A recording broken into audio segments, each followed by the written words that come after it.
Singapore Prime Minister Hsien on Monday called for open markets and greater integration in Southeast Asia at a time when international cooperation is under threat. He made the comments at a business forum in the city-state ahead of meetings this week of the 10-member Association of Southeast Asian Nations, ASEAN, and other regional partners. Read more. U.S.-China trade row, should Americans worry?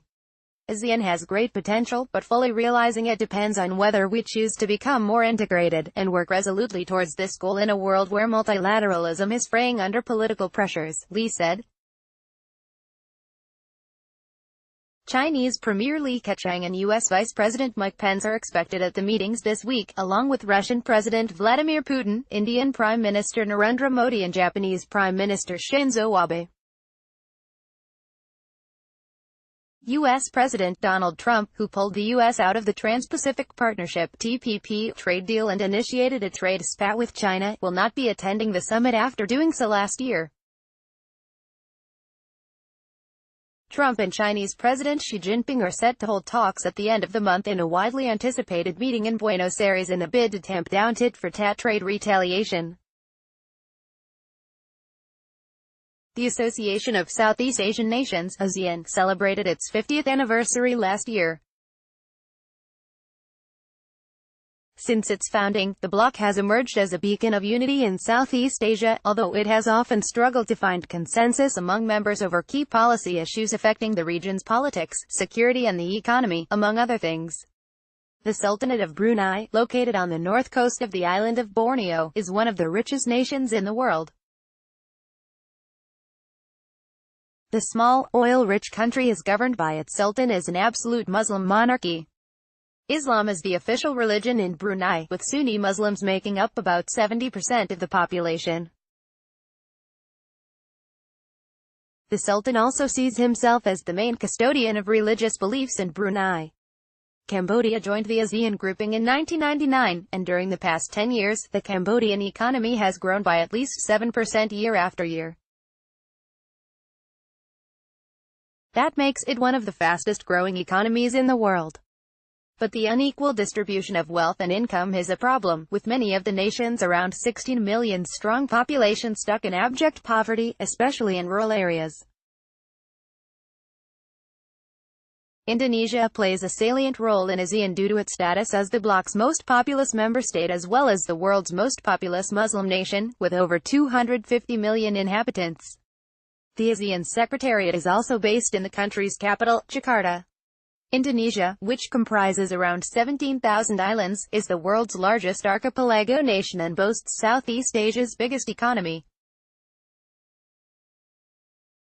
Laos became a member of the ASEAN bloc in 1997.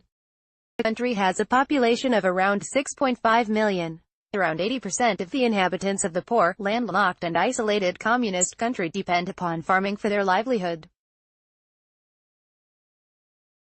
That's how they subsist and feed their families. Laos has an increasingly close relationship with China. A founding member of ASEAN, Malaysia has the club's third-largest economy. Religion and politics are sensitive issues in Malaysian politics, with the deadly sectarian riots of 1969 often cited as the need to maintain ethnic harmony in the country. Over 60% of Malaysia's 30 million inhabitants are Muslim, with the rest adhering to Buddhism, Christianity, Hinduism, and other religions. Myanmar, which joined the club in 1997, was ruled for decades by a military junta that left it impoverished. The party of Aung San Suu Kyi, the nation's democracy icon, won the first fully free elections for generations, held in 2015. But authorities are struggling to tackle a powerful Buddhist nationalist movement that has grown in strength in recent years and favors the former military rulers. The Philippines, an archipelago nation consisting of thousands of islands, is one of the most disaster-prone areas in the world. The country has a population of over 100 million, and one of the fastest expanding economies. But it has suffered major environmental degradation in recent years due to reasons such as mismanagement of resources, deforestation and high population growth. The wealthy city-state has been a member of ASEAN since the bloc's founding in 1967. The country has a thriving economy, which has grown at a rapid pace since independence, underpinned by its position as a global financial hub. Densely populated Singapore has a multiracial citizenry as well as tough laws against protests and curbs on press freedom. Thailand's politics have been characterized by a long series of coups, with the nation's military frequently ousting democratically elected governments. The 2014 coup marked the 12th successful military takeover since Thailand embraced parliamentary democracy 85 years ago. The country boasts Southeast Asia's second biggest economy and the reputation of being an attractive tourist destination.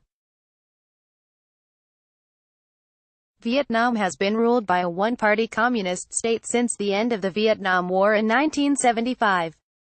Since 1986, Vietnam has introduced sweeping market reforms to boost growth and development. But the ruling party doesn't permit criticism, and the country is ranked among the worst for press freedom. Vietnam joined ASEAN in 1995. Author, Srinivas Mazumdar. The U.S.-China trade row has the potential to harm markets beyond the world's two largest economies, including the ASEAN members, and leaders gathered in Singapore are expected to express their concerns to Pence and Lee. Read more. IMF downgrades global growth outlook, places responsibility on U.S.-China trade tensions. Many of the countries attending the ASEAN summit are expected to announce progress on the Regional Comprehensive Economic Partnership (RCEP) pact currently under negotiation. The pact is less robust than TTP and groups the 10 ASEAN members plus China, India, Japan, South Korea, Australia and New Zealand. CW, AMP, AFP, Reuters. Every evening, DW's editors send out a selection of the day's hard news and quality feature journalism. You can sign up to receive it directly here.